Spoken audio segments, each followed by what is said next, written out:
Welcome to the inaugural episode of AI Named This Show. So here's the deal. Some people think that AI is going to save the world, and some people think it will end it. And that is where we come in. We are your hosts. I am Tasia Custodi. And I'm Tristan Jutra. And on AI Named This Show, we are decoding all the jargon and keeping you up to date in the fast-moving world of artificial intelligence. And you know, speaking of some people thinking AI is going to save us or maybe kill us, we have aptly named our first episode, Tristan, and it's so good. Will AI save the world or kill us all? Place your bets. We'll see what happens when we're 70 episodes in.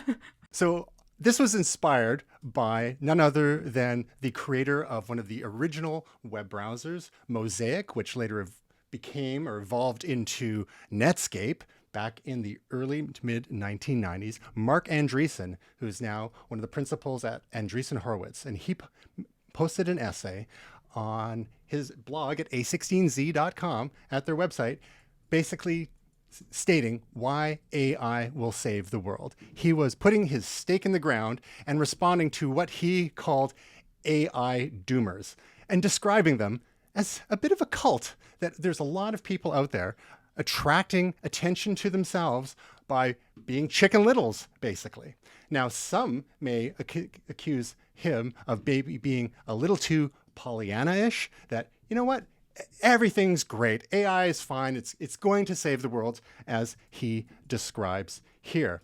So what we thought we would do for our inaugural episode of the AI Named This Show is explore what Andreessen's thesis is here, and then explore at a very high level what are some of the counter arguments are as well. And as time goes on and we get into more and more episodes of this with all the news coming at us every week and various deep dive issues, we'll see, was Andreessen right or were the doomers right? I suspect it might be a little bit of each.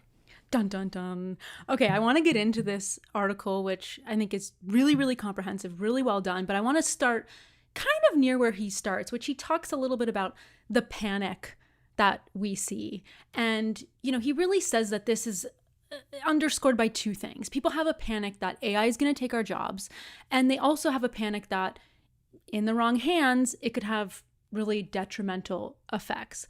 So his whole point here is that this is not the first technology we are seeing that sets off like an initial type of panic. To me, it's just so different than like what a lot of us could have imagined. Like, I don't know when you were growing up if you could have pictured this type of like machine essentially at our fingertips. I'm not sure if that's maybe also underscoring where a lot of this comes from. But something else he says is that, you know, another issue leading to this panic is perhaps maybe the lack of regulations around AI. We've talked a lot about this before, Tristan, of, you know, tech moves really fast and a lot faster than sometimes some governments can regulate. So, you know, he's definitely saying this is the basis of the panic. So I'm throwing to you now. Do you agree or disagree with that's really all he says is the basis, because those major two things. It's hard to blame people when you think about the steady diet of media that we've had over the last several decades, including but not limited to the notion of HAL 9000 in the movie 2001, and basically an AI, the ship's computer who goes rogue. And there have been countless stories about just this sort of thing happening. We create something and it gets out of our control. Now, in response to any kind of moral panic like this, Andreessen describes two camps of people, and he likens it to the days of the prohibition of alcohol in the early 20th century in the United States. And he describes these groups as the Baptists and the bootleggers. And the Baptists were the folks who were well-intentioned, who were trying to preserve the moral integrity of society because, you know, alcohol can be a problem for some people, and it can have detrimental effects on people, families, their jobs, and so forth. And you had temperance leagues fighting for the abolition of alcohol, and they eventually won. Well, that's all well and good, but in the real world, people were still going to drink. And the bootleggers are the ones that step up and provide the supply to meet the demand, even though the alcohol was technically prohibited. So Andreessen says, no matter what those who are clutching their pearls about the dangers of AI might think, there are others who are going to still be pushing forward on AI anyhow, and it would be foolish to not do the same, as responsibly as possible, of course, but to basically sit back, slow down, wait for government regulation, which if we had done that with the web, he contends that it would be a very different web today, and the innovation would have been much slower. Some people argue that maybe it would be a bit safer. Then, of course, no one in the early 90s predicted what social media would become and all the knock-on effects of that, of course. So Andreessen is like, okay, this is going to happen anyway. Do we want to pump the brakes, as some people are arguing, or do we want to go ahead as responsibly as possible because others are going to do it anyhow? And this is really what leads him into his first risk that he outlines, which is the common question here on today's theme: will AI kill us all? He's really not, holding anything back here, but he's essentially saying that, throughout all of our humanity, probably about 1 million different inventions and things, people have had this thought in the back of their mind, like a fear with new technology. You know what I mean? To me, it's more think about it rationally, which I think is part of his article as well. And his viewpoint is very much so, we created the AI, so therefore we can theoretically set parameters that would control it. I'm saying at least to an extent. He's kind of blanket statementing that. So he really breaks it down and says, AI is code, it's math, it's created, owned, and built by people. So he is saying at the end of the day, that's who controls it. So he's very much on the side of we have the control here, not the AI. And he says, people misconstrue this. It's really a computer program. And he's saying, yes, it is trained to learn and it is always learning, but people are mixing that up with actually being a living human being like you or me. AI is not a living being. And that should have been really the name of this episode. Darn it. Well, there are people who have legitimate fears about AI causing death, societal ruin, mass unemployment, or inequality. He contends that such fears are fallacious, irrational, or exaggerated, and AI can actually be a savior, not a destroyer of the world. As alluded to already, there are others that are developing this anyway, and the greater risk is those, the West and its allies, not pursuing things. And again, doing it in a responsible way with, not too much government regulation. We ultimately need to win the global AI race by accelerating AI development and deployment in the West. Now, the people who argue against Marc Andreessen's very optimistic view of whether AI will kill us all or not, and he believes not, that it'll actually save us. Some of people such as Nick Bostrom, the author of Superintelligence, I believe was the book, and others have said, well, AI is just not merely a tool. It's not just something that we create and use to make, to make blog posts and pretty pictures, but it could be an agent whose goals are misaligned with ours. It may have different values than ours. And they also contend that there's a risk of it developing superintelligence, AGI, artificial general intelligence. Superintelligence is another layer higher than that. When it becomes smarter than humans, then it might be able to outfox us and manipulate us and pursue its own objective. And this whole idea is founded on the orthogonal. You got it. How do we even say it? Orthogonality thesis? Say that in today's word quickly. Of the day. So basically, which means that intelligence and goals can be combined independently. So it's one thing. It's like it's developing intelligence, but is it also developing goals? And will those things just kind of magically merge? Will its own values and goals emerge from, or is it just believing? Is the AI believing what we tell it to believe, or is it going off and developing its own thoughts? So I Well, mean, that's the counterpoint there, right? right. But, to that point, that's where, Marc Andreessen has a real problem. I want to pull a quote for a second to really sum up the counterpoint to the counterpoint, which he says, quote, AI doesn't want, it doesn't have goals, it doesn't want to kill you because it's not alive. AI is a machine. It's not going to come alive any more than your toaster will. Yet. End quote. Yet. Which you got me thinking about, like perfect for that quote, because some of these, experts even that are making counterpoints to his article are using language like values and morals. And to me, that means you have cognitive dissonance. And that's a whole other issue that, what are you saying? Because is it going to get like that? We'll touch on that in a second. But to his point is, no, we control it. And it's, like a toaster, we could pretty much unplug it. But something else really interesting that he says in this risk argument is that, that got me thinking was, can we really trust the naysayers?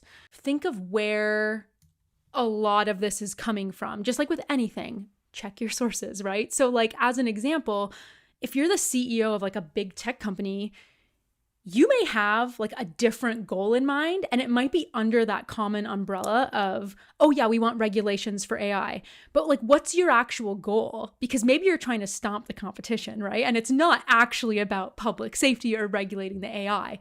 So it's just a really good thing to keep in mind when we're talking about any for or against, or just any type of cool discussion around AI is, think of where this thought leadership is actually coming from and follow the money trail, people. That's what I always say. And to be fair, a lot of the naysayers are simply academics. Some are maybe have books to sell. Some are, bringing glory on themselves for being the cautious ones out there, because it's a great way to get clicks with the headlines about ending the world and so on. And then there's, of course, those such as Sam Altman, the CEO of OpenAI, who has called for regulation. And that was after a whole bunch of other people signed a letter, including Elon Musk, saying, oh, well, OpenAI needs to pump the brakes and not release GPT-5 for at least 6 months, cease all developments. Basically, the cynic might say, that's so others could catch up. But they're claiming, oh, it's for safety reasons. You mentioned regulation, and that's one key thing, is that regulation tends to favor the incumbents, the larger players especially, who have the resources to go through all the red tape and meet all the regulation. And that tends to stifle innovation, especially from startups. Especially startups that are bootstrapping and don't have tons and tons of splashy, cashy venture capital and angel investor money. But all I can say is, I, for one, welcome our AI toaster overlords. Same. And I want everybody to mark the date, whatever date you are listening to this. And I'm in agreement on this point with Marc Andreessen. And I'm going to say that AI is not going to kill you or me or your friend or my friend. But it might burn your toast. If it starts printing messages on your toast, run. Then we should be concerned. Sell your house and run. So risk 2, will AI ruin our society? And Andreessen contends, well, no, it's not going to create harmful outputs, or it's not going to create, it's not going to ruin society by creating harmful outputs like hate speech or misinformation, because we already have existing laws and regulations that can prevent or prosecute issues like that. And AI won't impose a narrow morality, but will empower diverse expression of preferences and values. So it seems a little familiar to some of the positions of certain social network CEOs who are like, free speech is good. It's a pretty libertarian-minded idea. It used to be the purview of the left. Now it seems to be more the purview of the right. But the libertarians have always been all about free speech.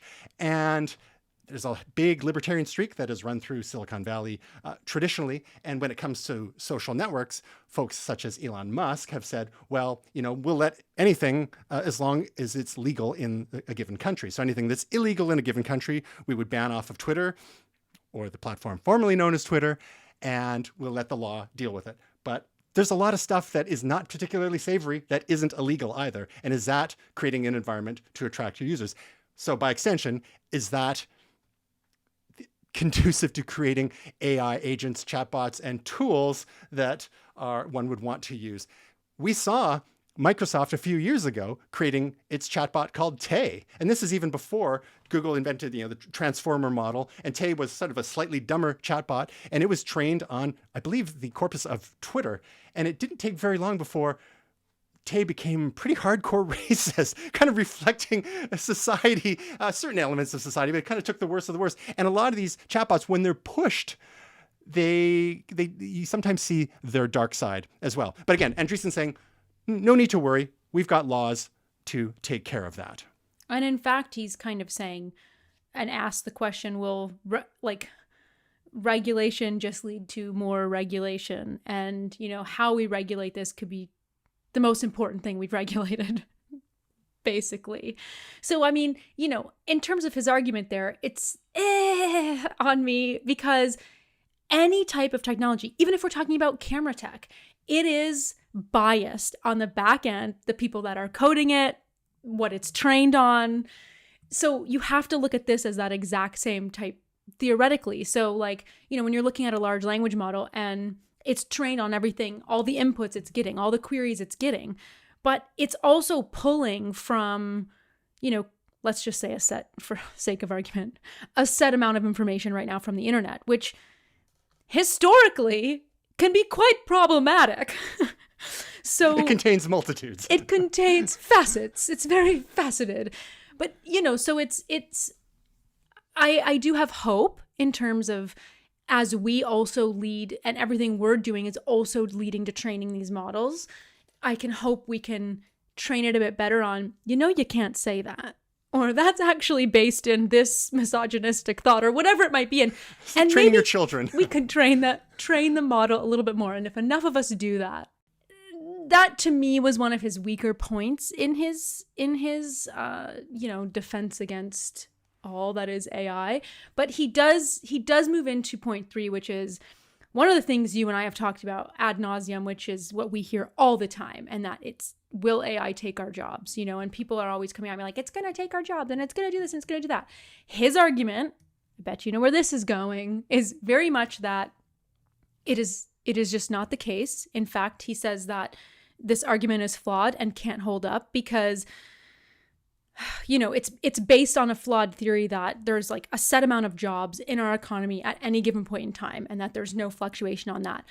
Me personally, I know we have talked about this a lot. I've already seen things like these large language models creating jobs. Like a little tiny example is that there's actual job is to be a prompter.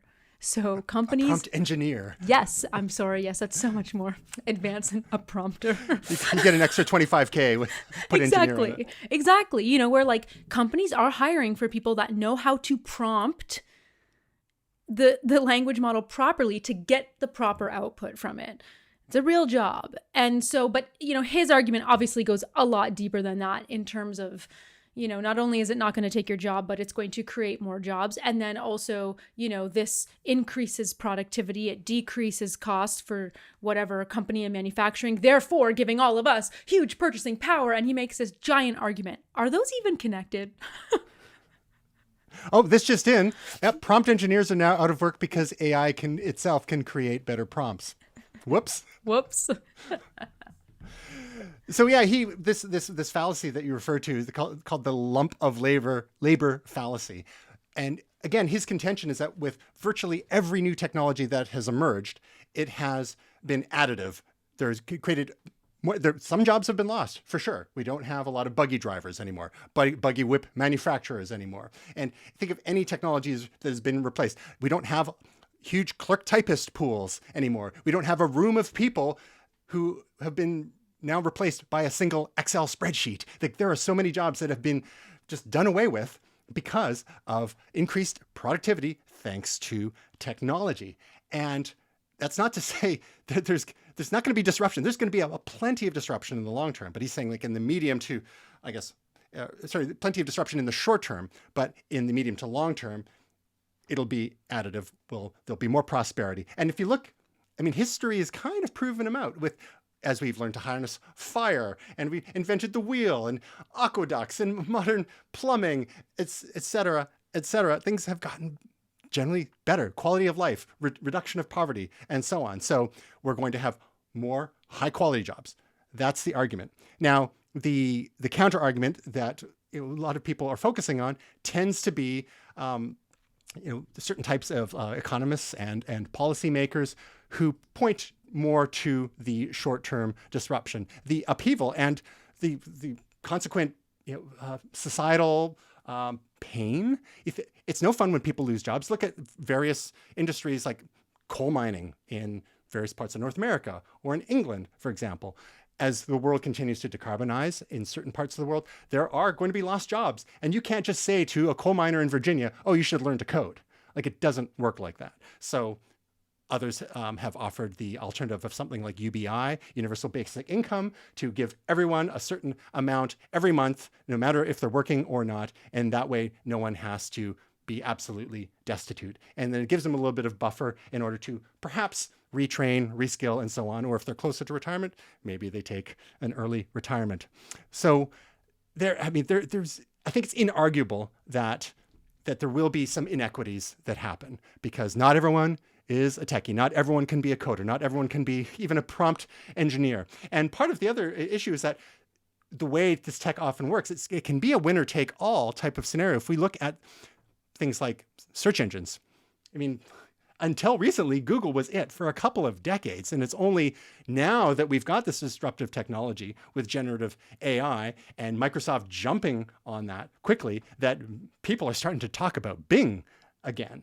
And otherwise, when it comes to social networks, like the network effects kick in, and it favors fewer, larger platforms. And the little ones, experiments tend to come and go, and it's very rare that something will actually bubble up. Even you look at smartphone platforms like iOS and Android. I mean, what happened to Symbian? What happened to BlackBerry? What happened to Palm OS?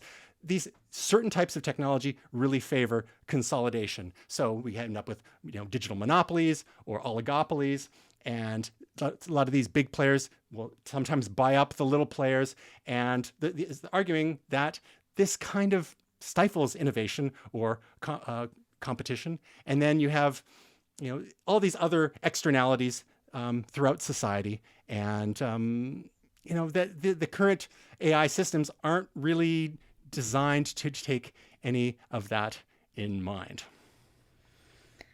I mean, we could talk all day about inequality if that's where we want to go, which was his fourth risk. Will AI lead to inequality? Which I will say, it doesn't lead to it. I don't think the AI is causing the inequality. I think it's already, like you're saying, an issue in our society. But is it really the advancements in tech that's causing this? Inequality's been around as long as humans have been around.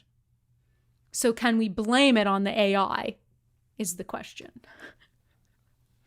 Well, it seems that no matter what economic system you choose, that there's some sort of inequality, even when said system espouses equality for all. But just read Animal Farm by George Orwell, and we can see how that ends. So the idea that Marc Andreessen is positing here is that, AI will be spreading prosperity to all by lowering prices and empowering consumers, refuting the Marxist view that technology owners will exploit workers, and emphasizing that that technology producers aim to sell products to people at the lowest possible price. And we've seen that. If you think about back in the day, how much computers cost. Like my first laptop in 1998, my first brand new laptop was over $7,000 Canadian, probably was sort of at the time, maybe 4,500 US.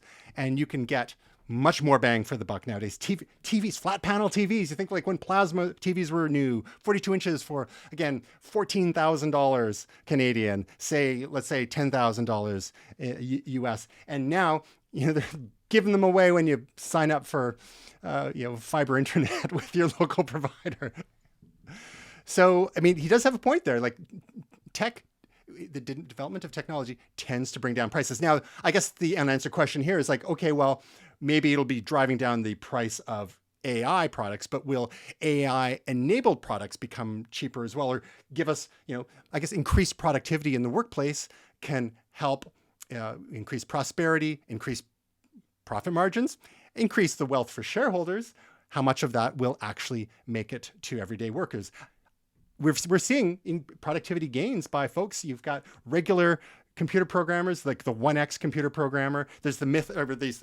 There are like 10x computer programmers, people who are very, very efficient. They're like savants. And then you've got your garden variety programmers who are, say, we'll call them 1x. What is happening with some of these AI tools like GitHub Copilot is that your regular 1x programmer, your software developer, can get up to like 6x or 7x. They're increasing their productivity, which is great. I mean, it kind of fuels that whole pandemic phenomenon where you saw people taking on multiple full-time jobs because they were using tools to increase their productivity. We'll see how much that or how long that will last.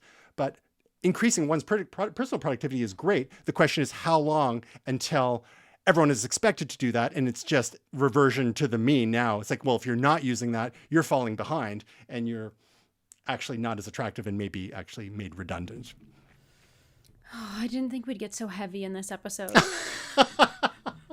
Wah, wah. So the moral of this part of the story is it's in your best interest to learn some of these tools to get more productive, because eventually you're going to be expected to be anyhow. So why wait? Absolutely. And, you know, speaking of morals, Tristan, I think the big question here and how he kind of starts to wrap up his piece is the big question of, will AI lead bad people to do bad things? Bad people? They exist? Right? How dare you? And yes, moving on. No, so yes, but his argument is kind of twofold here. It's that, you know, there's already laws in place to prevent certain things, which we've talked on a little bit, but he really wants to see this AI used as a preventative tool, you know, whether we're talking about like homeland security or cybersecurity or defense systems or whatever you might say. Like, his big thing is we need to do it first and we need to do it the best, because if we're not doing it, guess what? Other countries already are. And that's the scary part, because while we're over here, Tristan, talking about, oh my God, ChatGPT can write my essay. Like, that's a real cutesy way of looking at AI. And I can assure you there's a lot of other countries that aren't looking at it as just like, hey, what a nice way to like be an aid in our workday. Or how about AI-powered drones using facial recognition to target people who look a certain way? Bingo. How about a certain government that wants authoritarian control? How about that? and maybe wants to keep people in line, and wonder maybe who we're keep talking score, about. and maybe keep score. But this is really kind of what he talks about, you know, a little bit on this risk 5. Is it really the biggest detriment he's saying is like, yeah, it's a risk, but we have to do it first and we have to be the best at it, because there are countries like China that definitely have a different vision for their use of AI than what maybe North America's vision is for the use of AI. And that to me is not just like the biggest risk, but to me is the scariest thing to think about. And in terms of like, you know, just because things are risky doesn't mean we shouldn't take that risk. We should. And especially in this case, when that technology already exists, countries like that are already developing theirs. We really do have to do it first and best, because we need some defense in place and we need the checks and balances. And if it comes to it, we need to protect those that are stuck in the countries where these checks and balances aren't in place. It's a lot to unpack. So some of the naysayers would argue that, you know, AI can develop a misalignment with human values that can lead to harmful outcomes, such as social manipulation, environmental degradation, and more.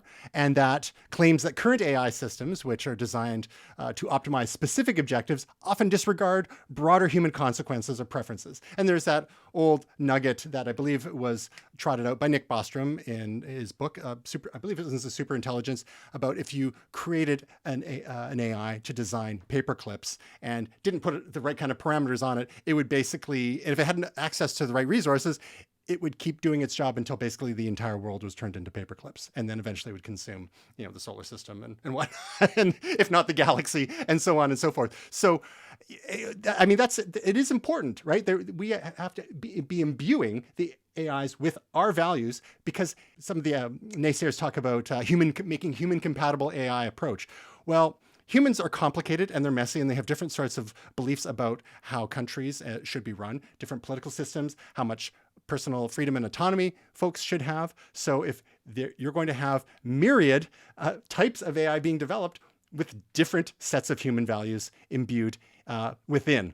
So it's complicated. It's one of those things. I think, it's not an all or nothing approach. I think just to give the AI makers a blank check, and it's like, go nuts. It's like, again, at the risk of overregulation by government, I think, to be fair, most people want to do the right thing, and most people don't want to let bad people do bad things. If you think about all the controls there are around the proliferation of nuclear weapons, for example, there are very few countries around the world that have access to that. There's active measures have been taken to ensure that said weapons don't get into the wrong hands. Sometimes they do, but they would have a lot more if not for those controls. Similarly, there have been embargoes put on certain countries regarding the acquisition of various types of AI optimized chips, processors, and to help slow down their development, again, to give the West the edge. Well, we could talk all day about the responsibility aspect when it comes to building this AI and using this AI. But something tells me we're going to talk a bit more about that maybe next episode or a few episodes down the road, where we, spoiler alert, talk about we can't put the genie back in the bottle. So how can we do this responsibly? I think it's just good, we ended on just a super positive note that the relationship status is complicated. Oh my God. Well, Tristan, we did it. We've come to the end of our first episode. I can't wait to look back on this one day at our little baby show. Until then, huge thank you to everybody, or our one listener, perhaps, for tuning in to AI Named This Show. Listen, because we're a new show, we really, really want your feedback. So we want the good, the bad, the ugly. Not so much ugly, but we'll take it. You can email feedback@dailytechnewsshow.com or feedback@AINamedThisShow.com. And also, if you like this show and you just can't get enough, you can find AI Named This Show anywhere you get your podcasts. So be sure to give us a follow, leave us a review on Apple Podcasts. Obviously, only 5 stars. Thank you so much. You can also find us on all the socials. We're at AI Named This Show on Facebook, Instagram, YouTube. I am still calling it Twitter. You may be calling it X, but we're on there too. And that's it for us. Thank you so much for listening. Thank you to the Daily Tech News Show as well for giving us the opportunity.